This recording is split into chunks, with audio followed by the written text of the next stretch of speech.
ദൈവത്തിരുനാമം ഒത്തിരിക്കപ്പെടുമാറാകട്ടെ. വന്യരായ വൈദിക ശ്രേഷ്ഠരെ, മാതാപിതാക്കളെ, സഹോദരങ്ങളെ, കുഞ്ഞുങ്ങളെ, കുടുംബാംഗങ്ങൾ ഏവരുമേ, CTMM ഫാമിലി ഫെലോഷിപ്പിന്റെ ഭാഗ്യധാര വചന സന്ദേശം ആരംഭിച്ചിട്ട് 2 ദിവസമാകുന്നുവല്ലോ. പരിശുദ്ധ എൽദോ നോമ്പിന്റെ കാലഘട്ടത്തിൽ തന്നെ ഈ വചന സന്ദേശം ആരംഭിക്കുവാനായിട്ട് സാധിച്ചത് ദൈവത്തെ മഹത്വപ്പെടുത്തുകയാണ്. കഴിഞ്ഞ ദിവസം 1-ാം സങ്കീർത്തനത്തെ ധ്യാന ചിന്തയാക്കിക്കൊണ്ട് ബഹുമാനപ്പെട്ട ഐസക് അച്ഛൻ സംസാരിച്ചുവല്ലോ. 1-ാം സങ്കീർത്തനം പോലെ തന്നെ നന്നേ ചെറുപ്പത്തിലെ നമ്മെ ചൊല്ലി പഠിപ്പിക്കുന്ന മറ്റൊരു സങ്കീർത്തനമാകുന്നുവല്ലോ 23-ാം സങ്കീർത്തനം. ചെറുപ്പത്തിലെ തന്നെ ഹൃദയസ്ഥമാക്കുന്നത് കൊണ്ട് തന്നെ കാര്യമായ വിശകലനം ഈ സങ്കീർത്തനങ്ങളെ കുറിച്ച് ഉണ്ടാകുന്നില്ല എന്നത് വാസ്തവമായിട്ടുള്ള കാര്യമാണ്. 23-ാം സങ്കീർത്തനം 4-ാം വാക്യം, കൂരിരുൾ താഴ്വരയിൽ കൂടി നടന്നാലും ഞാനൊരു അനർത്ഥവും ഭയപ്പെടുകയില്ല. ഇതിനെ ധ്യാന ചിന്തയാക്കുവാൻ ദൈവത്തിൽ ശരണപ്പെടുകയാണ്. 23-ാം സങ്കീർത്തനം എന്ന് പറയുന്നത് തന്നെ യഹോവയാകുന്ന നല്ല ഇടയൻ തന്റെ ആടുകളെ എപ്രകാരം പരിപാലിക്കുന്നു എന്നതിന്റെ മനോഹരമാകുന്ന ഒരു വിവരണമാകുന്നുവല്ലോ. പഴയ മലയാള വേദപുസ്തക വിവർത്തനം പരിശോധിച്ചാൽ കൂരിരുൾ താഴ്വര എന്നതിന് പകരം മരണനിഴൽ താഴ്വരയിൽ കൂടെ നടന്നാലും ഞാനൊരു അനർത്ഥവും ഭയപ്പെടുകയില്ല എന്നതാകുന്നു എഴുതിയിരിക്കുന്നത്. കുറച്ചും കൂടി അർത്ഥവത്തായ പ്രയോഗം അതാകുന്നു എന്ന് ഞാൻ ചിന്തിക്കുകയാണ്. കാരണം പാലസ്തീൻ നാടുകളെ സംബന്ധിച്ചിടത്തോളം കൂടുതലും മരുഭൂമിയാണ്.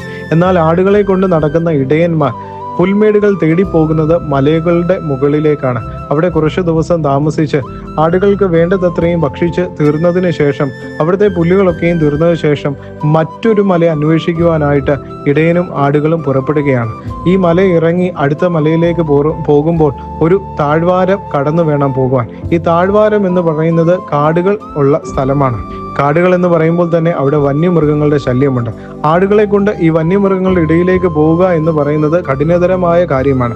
അവിടെ മരണം ഒളിഞ്ഞിരിക്കുന്നു. അതുകൊണ്ട് തന്നെ ആ സ്ഥലത്തെ മരണ നിഴൽ താഴ്വര എന്ന് വിളിക്കുകയാണ്. പലപ്പോഴും ആടുകളെ കൊണ്ട് മലയുടെ മുകളിലേക്ക് ചെന്ന് പുൽമേട്ടിലേക്ക് ആടുകളെ ഇറക്കി വിടുമ്പോൾ അത് ഇടയനിൽ നിന്നും അകന്ന് ചിന്നിച്ചിതറി ഈ പുല്ലുകൾ ഭക്ഷിക്കുവാനായിട്ട് ദൂരത്തേക്ക് പോകും. എന്നാൽ ഈ മരണനിഴൽ താഴ്വരയിൽ കൂടെ പോകുന്ന അവസരത്തിൽ അത് ഇടയനോട് പറ്റിച്ചേർന്ന് നടക്കും. കാരണം മരണത്തിൽ നിന്നും അവരെ സംരക്ഷിക്കുവാൻ ഇടയന് മാത്രമേ സാധിക്കൂ എന്ന് അവർക്കറിയാവുന്ന കാര്യമാണ്. അതുപോലെ തന്നെയാണ് നമ്മുടെ ജീവിതത്തിലും ധാരാളമാകുന്ന അനുഗ്രഹങ്ങൾ സമൃദ്ധിയായിട്ട് ഉണ്ടാകുമ്പോൾ ഇടയനിൽ നിന്നും ദൂരത്തേക്ക് പോകുന്ന അനുഭവം നമുക്കൊക്കെയും ഉണ്ടാകാറുണ്ട്.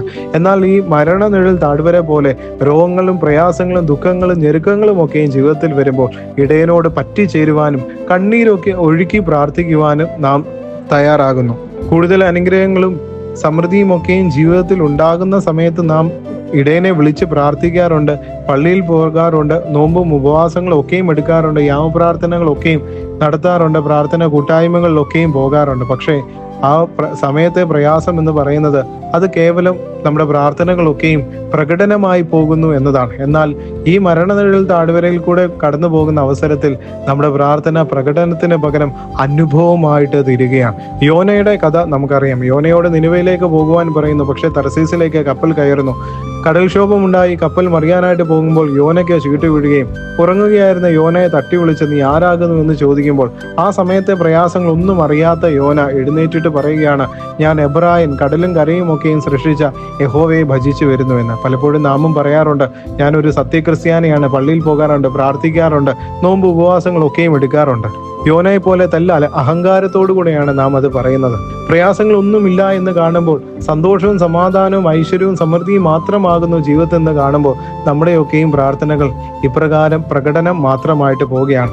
എന്നാൽ അത് പ്രയാസമാകുന്നു എന്ന് യോനയ്ക്ക് മനസ്സിലായി. യോനയെ കടലിലേക്ക് ഇടുകയും മത്സ്യത്തിന്റെ വയറ്റിലേക്ക് യോന ചെല്ലുകയും ചെയ്തു കഴിയുമ്പോൾ ദൈവത്തെ വിളിച്ച് പ്രാർത്ഥിക്കുവാനായിട്ട് യോന തുടങ്ങുകയാണ്.